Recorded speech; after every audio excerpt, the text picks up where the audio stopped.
सकाळीच उठले, एवढे फास्ट मध्ये चपात्या केल्या, मग चहा पेले, मग चहा नंतर लगेच बिस्किट खाल्लं, मग हे लगेच गेले ऑफिसला गेल्याच्या नंतर माझं चाललं होतं इकडं किराणा भरायचं काम. मग एवढी जोराची 10 वाजता भूक लागली, मग ब्रेड सँडविच तयार करायला घेतले. मस्तपैकी अगदी छान क्रिस्पी ब्रेड सँडविच झाले. ते एक होईपर्यंत तोपर्यंत माझ्या पोटामध्ये पण गेला आणि एवढा जास्त आवडला ना मला. त्यावरती टोमॅटो सॉस टाकून तर एवढा भारी झाला. तर मग पोट भरल्याशिवाय मला कोणतंच काम करता येत नाही. मी लगेच मशीनवर बसले, लगेच मग मेथीची भाजी केली. मग परत जास्त भूक लागली, मग जेवताच बाहेर जाऊन बघते तर काही एवढा मुसळधार पाऊस चालून त्यामध्ये आमची घंटागाडी येऊन टपकली.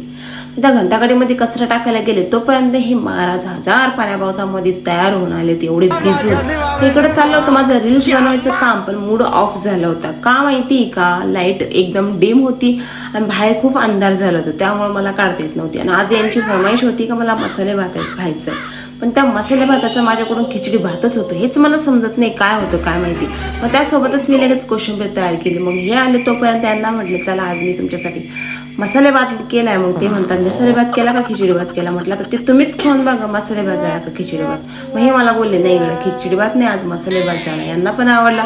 मग मी पण जेवण केलं पोटभर. आज खिचडी भाताच्या ऐवजी मसाला भात झाले म्हणून ते त्या साईडला गेले आणि मी ह्या साईडला आले. असा होता माझा आजचा दिवस. लाईक करा, शेअर करा, कमेंट करा. Okay bye guys.